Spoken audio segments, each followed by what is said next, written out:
Jepang impor beras dari Korea Selatan untuk pertama kalinya sejak 1999.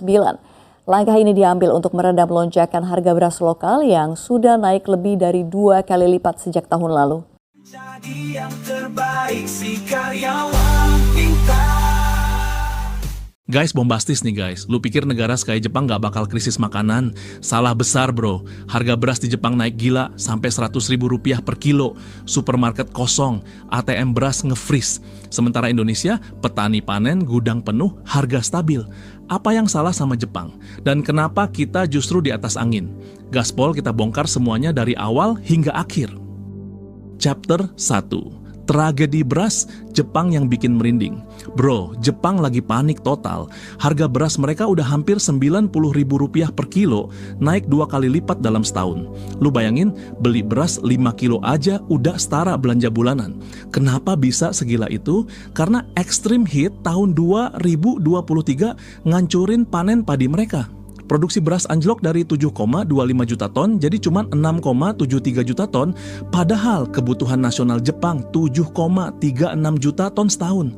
Artinya defisit parah, supermarket kosong, masyarakat panik buying. Pemerintah Jepang sampai keluarin 210.000 ton cadangan beras nasional, padahal stok itu harusnya cuma buat perang atau bencana besar. Ini gila bro, negara secanggih Jepang yang punya Shinkansen, robot Asimo, teknologi 8K, tapi buat makan nasi aja sampai harus nguras stok darurat. Yang lebih gila lagi, 70% petani Jepang udah berusia di atas 60 tahun. Anak-anak muda mereka udah nggak mau lagi turun ke sawah, semuanya pengen kerja di kantor atau di Toyota. Petani makin langka, produksi makin jeblok. Dan sekarang mereka harus ngemis ke luar negeri buat makan. Negara superpower teknologi bisa tekuk lutut, cuman karena satu hal sederhana, nggak ada yang mau bertani. Chapter 2. Penghinaan terbesar. Jepang makan beras Korea. Bro, setelah krisis beras makin gila, Jepang akhirnya nyerah. Bayangin negara sekeren Jepang sekarang harus impor beras dari Korea Selatan. Ini pertama kalinya dalam 25 tahun. Kalau lu ngerti sejarah, ini penghinaan berat buat Jepang. Tahun 1993, waktu krisis beras pertama, Jepang juga sempat impor dari Thailand. Tapi tahu nggak, masyarakat Jepang tolak mentah-mentah beras impor itu. Supermarket sampai buang beras Thailand karena orang Jepang anggap rasanya jelek. Tapi sekarang, beras Korea masuk 2,2 ton langsung habis dalam beberapa hari. Supermarket di Tokyo sampai pasang pengumuman, beras Korea akan tiba tanggal sekian. Orang-orang antre rebutan kayak iPhone baru rilis. Beras Korea 25% lebih murah daripada beras Jepang. Tapi tetap aja harganya masih gila bro. Harga 1 kilo beras Korea di Jepang hampir Rp60.000. Tetap lebih murah dari lokal, tapi tetap mahal buat rakyat biasa. Dan bukan cuma Korea Selatan. Sekarang Jepang impor beras dari Vietnam, Thailand, sampai Amerika Serikat. Satu persatu negara yang dulu mereka anggap kelas 2 soal pangan, sekarang jadi penyelamat. Bahkan restoran Jepang yang biasanya bangga pakai 100% beras lokal, sekarang terpaksa campur dengan beras California buat survive. Ini bukan cuma soal makanan, ini soal harga diri nasional. Budaya Jepang itu bangga sama beras lokal mereka. Sekarang mau nggak mau harus makan nasi Korea. Orang Jepang dulu jijik makan beras impor, sekarang antre kayak beli tiket konser buat dapatin beras Korea. Kalau lapar, harga diri bisa dikorbanin bro. Chapter 3. Indonesia malah panen raya, kenapa bisa? Program optimalisasi lahan yang digagas oleh Kementerian Pertanian memperlihatkan dampak positif bagi petani di Kampung Telaga Sari, Kabupaten Merauke, Papua Selatan. Para petani menggelar panen raya padi di atas lahan seluas 80 hektar. Sementara Jepang nangis kelaparan, Indonesia malah lagi senyum lebar bro. Panen raya di mana-mana. USDA, Lembaga Pertanian Amerika, bahkan resmi akui produksi beras kita naik 4,8% dibanding tahun lalu. Totalnya 34,6 juta ton. Ini bukan sekadar berita bagus, ini sejarah. Stok cadangan beras kita juga gila-gilaan, 3,3 juta ton, angka tertinggi dalam 2 dekade terakhir. BPS laporin produksi beras Januari sampai April 2025 udah 13,9 juta ton. Naik jauh dari tahun-tahun sebelumnya. Kok bisa gitu? Karena pemerintah, TNI, Polri, BUMN, petani, semua tutup barisan. Semua fokus di satu titik, ketahanan pangan. Cuaca juga memihak. El Nino yang ngerusak Jepang justru nggak begitu keras ke Indonesia tahun ini. Luas panen kita sampai 11,4 juta hektar, rekor tertinggi dalam 10 tahun terakhir. Dan yang bikin Thailand makin nelangsa, Indonesia stop impor beras dari mereka. Biasanya Thailand santai ngandelin ekspor beras ke kita.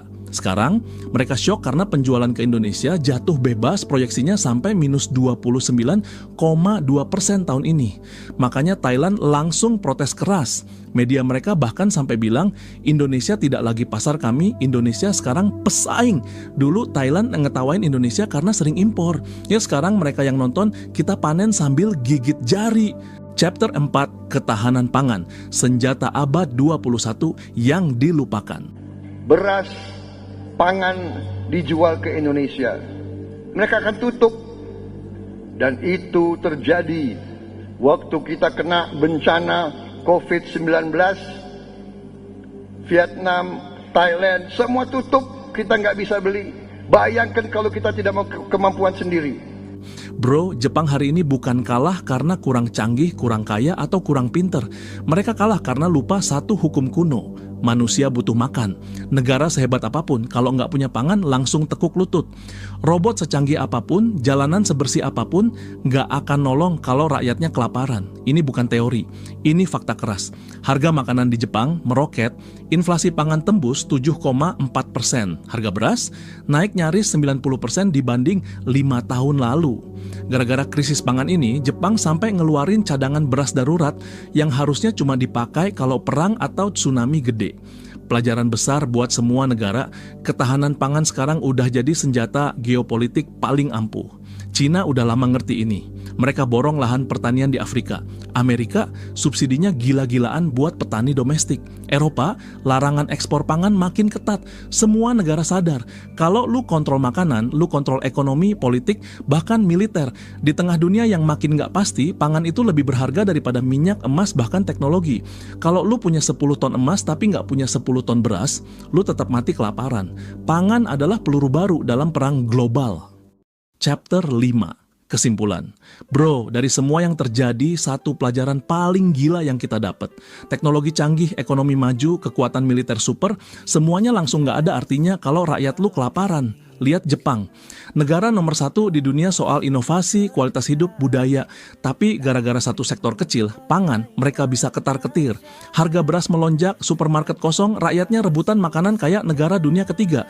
Kenapa? Karena mereka lupa satu hukum dasar. Negara yang kuat bukan negara yang punya jet tempur terbanyak, tapi negara yang bisa kasih makan rakyatnya tanpa ngemis ke negara lain. Sekarang lihat Indonesia, kita bukan negara superpower. Kita nggak punya robot humanoid, nggak punya Shinkansen, tapi kita bisa panen raya, stop impor beras, bahkan bikin Thailand ngelus dada. Ini bukan cuma soal panen padi, ini soal kedaulatan ekonomi, politik, dan survival. Karena di dunia yang makin panas, makin penuh ketidakpastian, pangan adalah senjata pamungkas. Cina ngerti itu, Amerika ngerti itu. Jepang yang dulu sombong sekarang merasakan pahitnya ketergantungan pangan.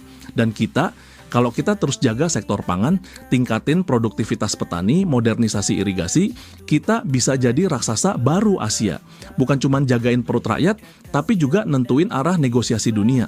Bro, emas bisa lu tumpuk, dolar bisa lu cetak, tapi nasi di piring rakyat lu, itu yang nentuin lu hidup atau mati sebagai bangsa. Bro, sekarang gua tanya ke lu, kalau Jepang yang super kaya aja bisa ambruk gara-gara nasi, lu pikir negara lain aman? Menurut lu, dalam 10 tahun ke depan, pangan bakal jadi rebutan dunia atau cuman jadi alat politik buat adu kuasa? Tulis jawaban lu di komen, gua pengen tahu pendapat lu. Dan kalau lu rasa konten kayak gini, bisa buka mata banyak orang, like, share, dan subscribe sekarang juga ke si Karyawan Pintar. Karena di dunia ini, yang nguasai pangan, nguasai dunia. Terima kasih sudah menonton video ini hingga selesai. Sampai jumpa di video bombastis lainnya dan tetap cerdas. Kerja menantimu.